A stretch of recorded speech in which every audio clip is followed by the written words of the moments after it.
Welcome to the Bachelor Universe podcast, the Nick Viall edition, season 21 of The Bachelor, and Nick Viall.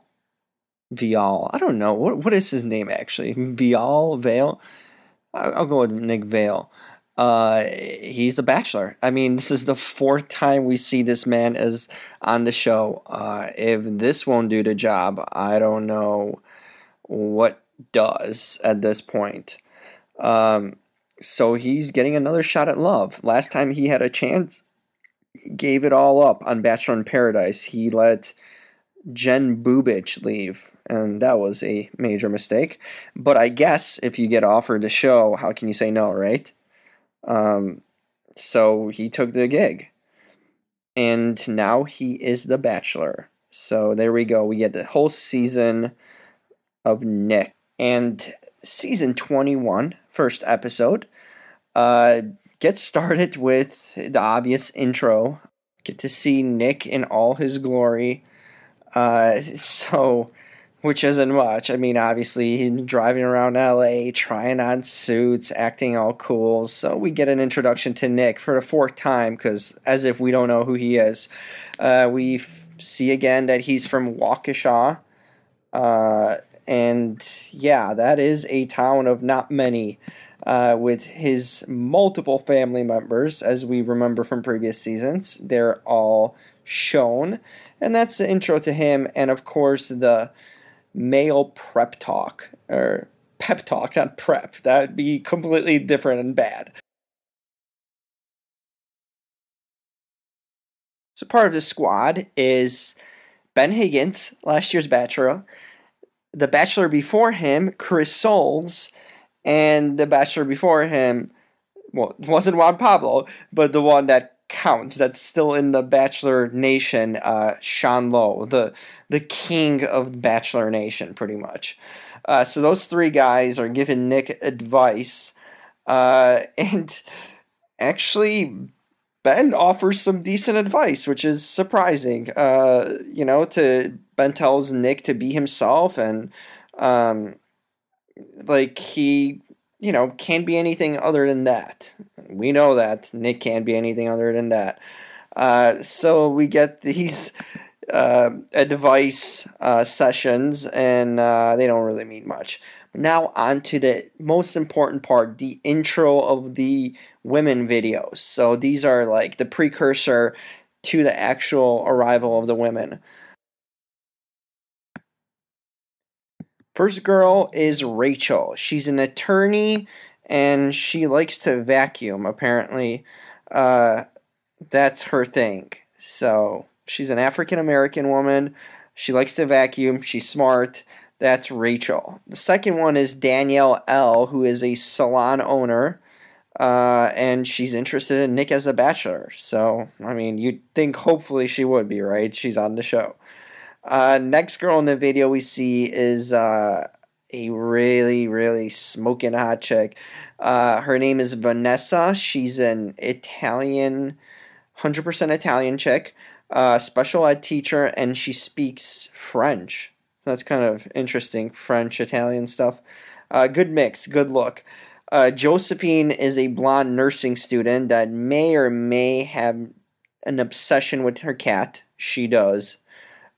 She's definitely the wacky chick of the season. She just seems kind of crazy, a la Lace, and yeah. So we've seen crazy before, right? On this show. So Josephine is that one. Then we have Hoaxy girl Raven. So she's from Hoaxy, somewhere down south. She's kind of hickish but hot. She owns a boutique, though, so she's kind of an anti-stereotype in a way. Corinne is a glamorous blonde bombshell. I mean, she's a hottie. She runs a family business, and she's taking over from her father. Trouble. And most importantly, she has a nanny. Yes, so she's a grown 24-year-old woman with a nanny. More on that one. Alexis is a hot, kind of weird Jersey chick with a very crazy dolphin obsession. She's all about dolphins. Not that I'm against that. I love dolphins. I love animals. Danielle is a Nashville nurse, and Danielle M, actually, because we have another one. She is like the eerily similar to Whitney Bischoff from Chris Saul's season, the winner of Chris Saul's season. There is just the look, the hair, the tone of voice. There's too much similarity. She's Whitney 2.0. Taylor is a Seattle chick. She's a smart woman with a master's. She's biracial. She mentions that. And then we have Vegas Liz. Now, this one is interesting because she knows Nick from before. She met him at Jaden Tanner's wedding. Yeah, imagine that. You think producers are going to have something to do with that? Oh, they did. And she may or may have not spent a night with Nick. Yeah, she did. Okay, that's not a riddle at all. So these are the intro videos of these women. Some interesting names. So the most anticipated part of every season is the limo rivals of all the women. So here they come, and that's the first look at what's going to happen this year and kind of a preview of these personalities and who these women are. First one is Danielle L. She's the first one to arrive. She has boobage all over, meaning she's very busty and isn't afraid to show it. Elizabeth is next, a blonde, kind of bubbly Texan. Then Rachel, the attorney, arrives. We have Kristen, 25-year-old, in an all kind of yellow dress, mellow yellow Kristen. Taylor, the 23-year-old that is from Seattle. Nick tells her that, well, her girlfriends are kind of a piece of garbage, basically, because they, well, Nick doesn't tell her. She tells Nick that, actually. Nick kind of reinforces that, that he can't wait to meet her friends, because they apparently hate Nick. Christina, 24, she's a dental hygienist. So Christina has an interesting accent. That one is going to be tougher to figure out, but she definitely has an accent. Then it's Angela, 26-year-old model. Morgan, a 30-year-old. She talks about the weirdness in their last names and Nick's and hers. It's a bad intro. So food truck girl arrives. I don't even remember her name, but her gimmick was a food truck. Dominique, an excited Dominique, comes out. Ida Marie, she's 23 and she performs a trust fall. So she asks Nick to catch her as she falls, literally. If he didn't catch her, she would collide flat-faced or whatever faced backwards to the ground. So that would not be a pleasant fall, but he catches her. Olivia is from Alaska. She performs a nose kiss. Okay, kind of cute. Sarah is like some sort of runner. She's all in running gear and pink in a pink outfit. She runs up to him literally, so that's her shtick. Wasn't that cool? Jasmine G, she brings Neil Lane with her. Like, what the hell? Do we have to have Neil Lane every season, all the time? This guy is literally as much on this show as Chris Harrison. So maybe we should make Neil Lane the Bachelor next year, because he's making appearances now at the beginning of the season too. And Nick sure knows him well from all those proposals. So then we have a girl in a red dress, Haley. She's a Canadian from Vancouver. She admits that she's really not wearing underwear, which is always a fine thing with me. So there you go. Haley, terrific. My favorite. Astrid is a German vixen. She talks in German about sex to Nick. So there we go. And then we have Liz, the wedding date. She arrives, and she wonders if Nick is going to recognize her. Of course he doesn't. So, yeah, so much for them getting together because Nick, like just a regular guy, does not remember who he's gotten with. So, there you go. And then Chris Harrison kind of takes him to the side and asks him if he remembers her, and then suddenly Nick remembers. But I think it was a producer's call maybe to remind him that, yeah, you pretty much hooked up with this girl. So remember that, Nick. Then we have more limos coming down.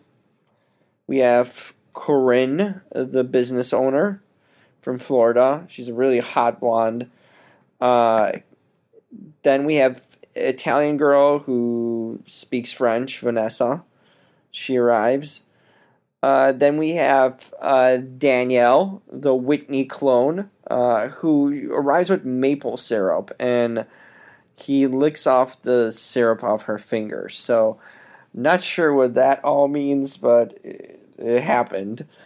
Raven from Arkansas does some weird gyration thing. Then we have Jamie, who has awesome curls, and arrives with a set of balls. Well, not what you think.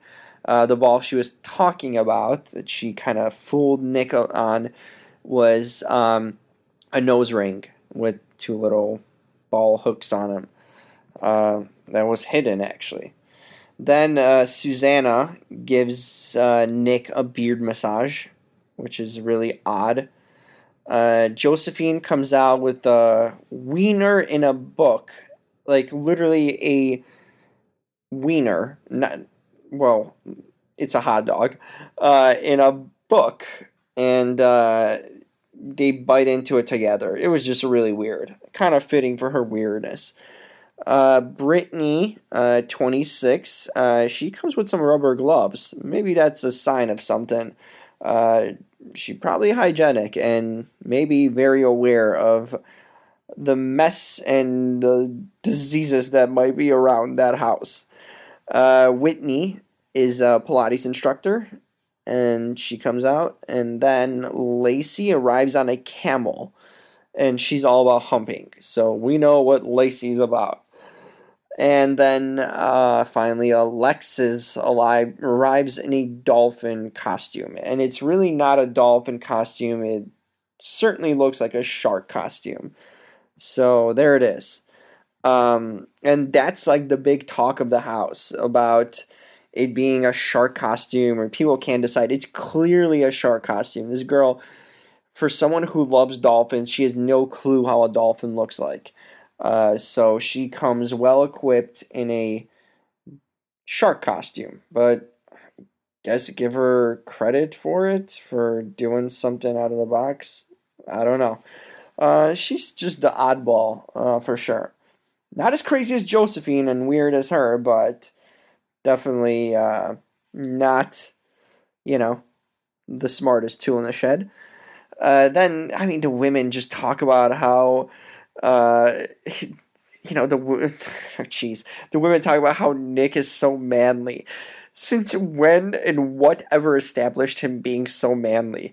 Which season? I would love to get like a reminder or a first-hand look at when Nick was manly, with all the sneaky little Weasley and kind of bogus, cowardly things he's done. I don't know, and this is just a big misfire.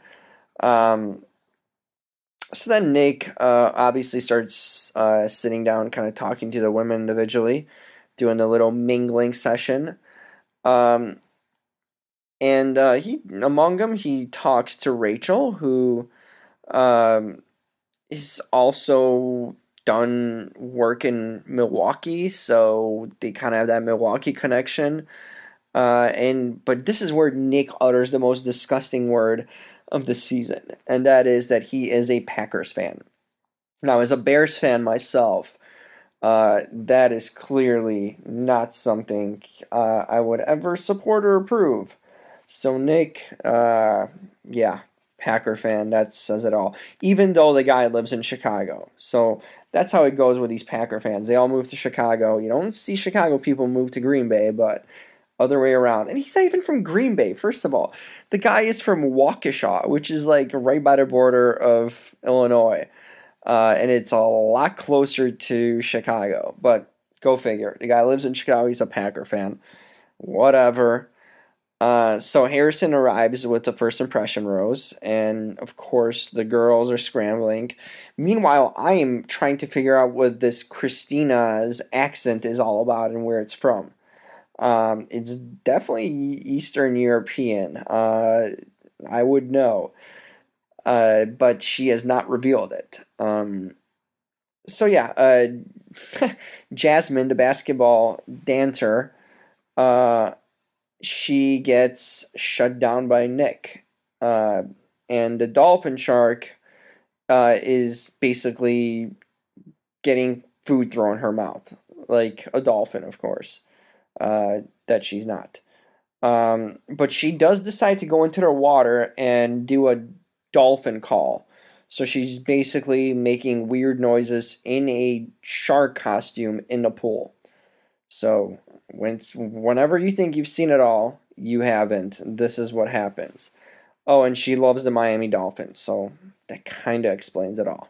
I mean, a Dolphin fan, yeah, pretty insane girl. So now back to Liz and Nick. Nick is trying to remember this sexcapade, and it's definitely apparent that they did hook up. She confirms it. And it was a 9-month thing, so didn't happen for 9 months. But that wedding of Jade that we all heard about, that's where they met, which is like 9 months ago, and that's when the hookup happened. So she apparently is a friend of Jade, and now Nick is in between it all. So there you go. That should be interesting going forward. Now, on to the all-important rose ceremony. The first one is definitely the longest one, so that one is drawn out. And let's get to it. The first rose goes to Vanessa, so the French-speaking Italian woman. Good choice. Second one is Danielle L. Third one is Kristen, the kind of the mellow yellow one. Then we have Astrid. Then we have Corinne. Then Elizabeth W.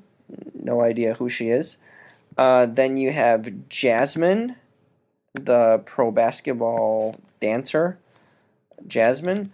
And then you have Raven, Christina with the accent, Danielle M., the Whitney 2.0, Sarah, the runner, Josephine, he actually closes his eyes as he says her name. Like, this must have been the most forced pick possible. Then you have Lacey, Taylor, Alexis, the dolphin shark, Haley, Whitney, Dominique, Jamie, and Brittany. So, yeah, then you have the final rose of the night, and there's some hotties left. You have among them, you have Angela and Liz, the one that he hooked up with. You have surgical nurse Brianna. You have some choices there, Nick. And who does he pick? He picks Liz. And that is definitely a producer call right there, for sure. No question that she gets the pick to stay on to create more controversy. We need to know more of that story. So that's why Liz is staying. And Angela, the model, who was one of the best looking women in the whole season so far, she goes home. So that was a surprise for sure to see Angela gone. And that means surgical nurse Brianna, another hottie, she bids farewell. She doesn't make the cut either. So there we go. That is what happened, and that's who's going. So we learned that these women didn't make the cut, and then we kind of know that's what's remaining and going on. And They go on to a little commercial, and then we find out that 50 Shades Darker, the upcoming movie, is the sponsor of The Bachelor. And why am I not surprised by this? This is a natural fit. But heck, I mean, that movie better do a lot better than the first one, because Nick and Liz, whatever happened there in that wedding party, they went 50 Shades Darker than the movie. It certainly is. So, lots to find out about the Liz-Nick romance and what's that all about. And then we get the all-important season preview. And this season preview was actually kind of disappointing in a sense where we get a lot of Corinne, and she's promiscuous, she's on the prowl, she's letting it loose, to say the least, and flaunting all her things. Then, as far as like locations, there's like Antarctica or something. There's like Arctic locales, which was odd and interesting in a way. I don't know what they're going to be doing there. Liz definitely kind of seems like a villain, and Corinne for sure. She's this year's, probably looks like she's this year's Olivia. That is what they're banking it on.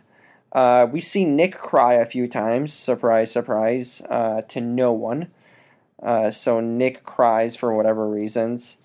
But it just overall, just kind of nothing really happened in a season preview. Usually you get some really, at least one huge dramatic moment. Every season you had something huge. Like you can go back to Olivia even. You had all these crazy things about her in her season. It was just kind of crazy how out of control she was and all the drama she was creating. And then, of course, you had Chris Soule's season, and you had drama there also. And that was caused by, I even forgot her name, but the school teacher from Texas whose husband had died. She was causing all the drama. And then you had Ashley I just being insane. But every season you have those moments. You have those dramatic people that cause the drama. And this season, it definitely seems like Corinne is the one. You need your villain. She's this season's villain. And so she's going to get some screen time, for sure. But the season in itself, overall, it seemed pretty tame. There wasn't a specific moment that stands out, a moment that kind of makes you wonder what the season's going to be about. It's pretty straightforward and nothing really overly dramatic. It actually happens. You know, even the whole Chad thing was just a gold mine for the season of Bachelorette. It just seems actually like the Bachelorette has had way more dramatic moments than The Bachelor has in the last couple of seasons. I think we've had some pretty good seasons of Bachelorette. The Caitlyn season, of course, JoJo's with some crazy guys, but the women have been, besides one, I guess, you'd have the Olivia, but it hasn't been as crazy. So this doesn't seem, you would think with Nick, who would be way more controversial than Ben or Chris Soules combined, but it doesn't appear like it. Whether that's true and stays to hold, we don't know. It could very well change. But for now on, it just seems like a mediocre kind of season, not with that much drama. So, this is the part where every season, after the premiere, I do a predictions for who's going to make it far and what's going to happen with them. And who wins and who gets to the final four. So let's start off with the wild cards. And these are the women who are just outside the top four. So just outside of hometown. They'll get into top six and just miss hometown. So my first one, I think, in that category is going to be Raven. Raven, she just seems like she's gonna stick around for a while. She's that country kind of chick, but she has something about her that I think Nick will be intrigued, and she will make the cut to the top 6. Then also just outside of the top 4 is Danielle L. She's really cute, and she's the first one to come out of the limo, and she made an impression in that dress. She seems like she's gonna kind of glide through and stick around. She might be more of the quiet ones, but she's going to leave her mark. So I think she's gonna have a nice run. Now, on to the final 4 hometown dates. These are the women that are gonna make it far and be the front runners. So I have Rachel, who actually received the first impression rose. That was big. She received a first impression rose in an episode. That's usually an indicator that they're going to be there to stick around. Now, Ben gave his to Olivia last season. We know how that turned out, but Rachel doesn't seem to be a villain. She seems like a good one. So she gets the first impression rose, and they had a good connection. She had that whole Milwaukee vibe thing going with him. He was definitely into her. So Rachel is the one that should be able, just kind of on the merits of their connection immediately, make it really far. So the previews actually kind of indicate there's going to be a lot of her too. We do see her frequently in the season preview. Then I think it should be an obvious one that Vanessa is definitely a keeper. I think Nick, not only is she really attractive, so that's an easy call there, but she's got a lot going for her. The French-Italian thing. Nick seems to be really into her from the start. She's really attractive. She's a special ed teacher. She just seems like one of those women right off the bat that's going to last a long time, that's not really going anywhere, that's going to make her mark on the show, because she just is a complete package, really, from the get-go. It'll be interesting to see kind of their relationship develop and the more of her. Definitely, I think she's a shoo-in almost to make it to the hometown. Then Corinne, she's the villain. Unlike Olivia, I think Nick likes the wild women. I think he's going to keep her around as long as he wants to and can. I think he wants a whole overnight with her, in a way. I think she will make it to overnight and in the top 3. So I will pick Corinne to be the one to at least get into bed with Nick, if they haven't way earlier before that. But she kind of reminds me of Courtney from Ben Flachnick's season. Who won the show, actually, and she was a villain throughout. So Corinne could be that one to really last. And then we'll have the final one to make it to hometown will be Danielle M., the Whitney 2.0 of this season. Not only does she look, sound, even has a similar job as her. She is a neonatal nurse. And Whitney was, obviously, she did the whole 2 babies. But it's still kind of very similar field of work with babies or creating babies, and they're just very similar characters. The casting had to have been thinking along all the way that this is the closest thing to Whitney they could find with Danielle M. So that is definitely an indication that she is filling that role. And I definitely think she is going to make it to hometown. She's the good girl that's got everything going for her. The super sweet one, the fan favorite probably. People are going to like her, no question about it. And she's going to stay on the show. So those are the hometown. And then the final 2. Who will be the final 2? Well, I will go with Danielle to make it to the hometown. And of course, the other one, not Corinne. I think he hooks up with her and leaves her. And Rachel will have a really nice run, but ultimately it's going to be Vanessa. Vanessa and Danielle M are going to be the final two.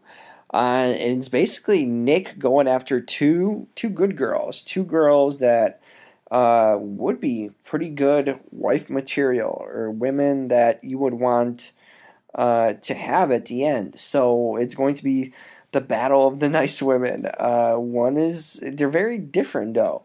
Vanessa, as I said, she just different background, but very different look also. But this should be interesting. This is a close one, but ultimately, I think what will happen is that I think the producers, if it was up to them, I think they would want Vanessa to not win so she could be the Bachelorette. I think if it was up to producers, it would be the Bachelorette. That would be Vanessa. Danielle, she's a tough one. And I think ultimately, in the end, Nick picks Danielle. Nick's going to pick the Whitney of this season, the girl with the entire package, the looks, the personality, the attitude, she's so well put together. And they actually have a Wisconsin connection, believe it or not. So, well, I'm believing it. So I will go with Vanessa finishing runner-up, and Danielle M, not L, Danielle M becoming the Bachelorette. Well, let's get that wrong. She would be the Bachelorette. I actually think if somehow things were to flip around, if Vanessa gets picked, I think Danielle would make a really kind of solid Bachelorette. She's not the sexiest, but she's just got that natural kind of beauty and charm to her. So I think the loser of these two isn't really going to be a loser. I think they're going to get the Bachelorette gig. But I believe it's going to Vanessa, and that should be a good one. So there you go. This is how The Bachelor is going to play out this season. These are my predictions for the show. And we need to just keep on watching to see what happens. I was very misguided on my last predictions for last season, so didn't quite get those right, but hopefully this time around I will get it much better, and that's the hope, that at least I kind of have an idea what's going to happen is it plays out that way. So Nick is the Bachelor. We will see what he has cooking for us this season.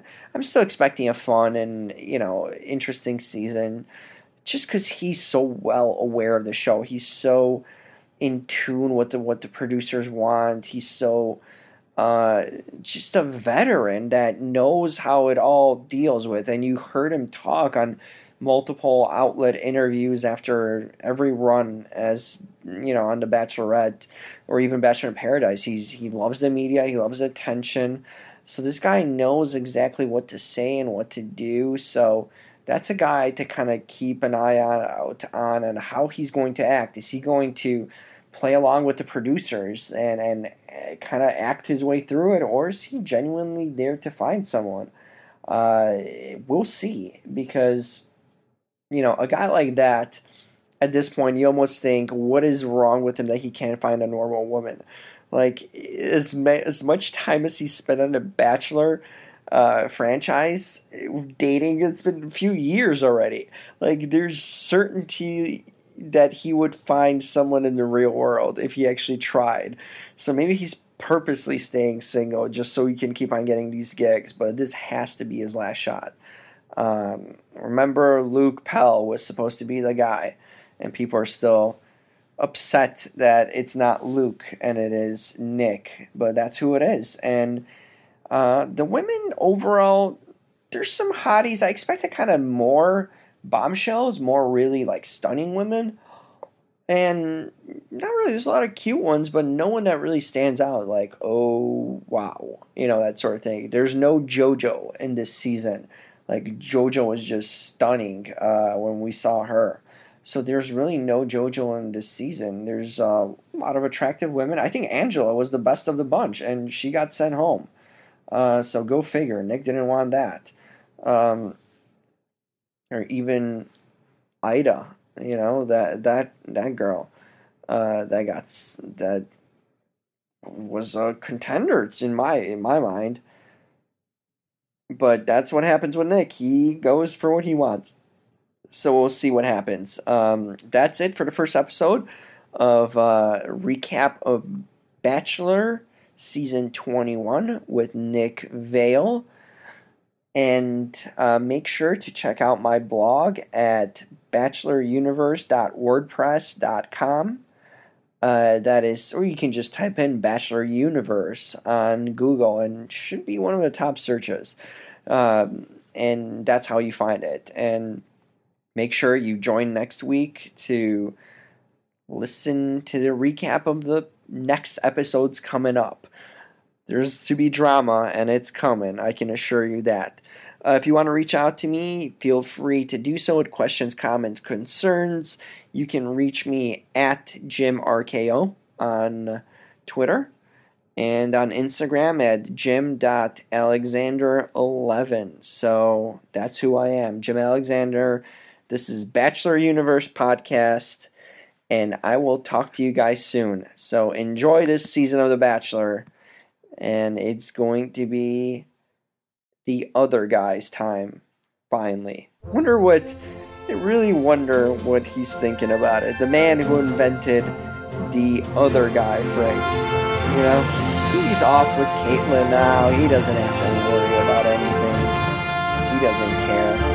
But the other guy's got the gig, so at least we got a nickname. I will try to refrain from calling him the other guy, but can't promise. Alright, talk to you guys next week.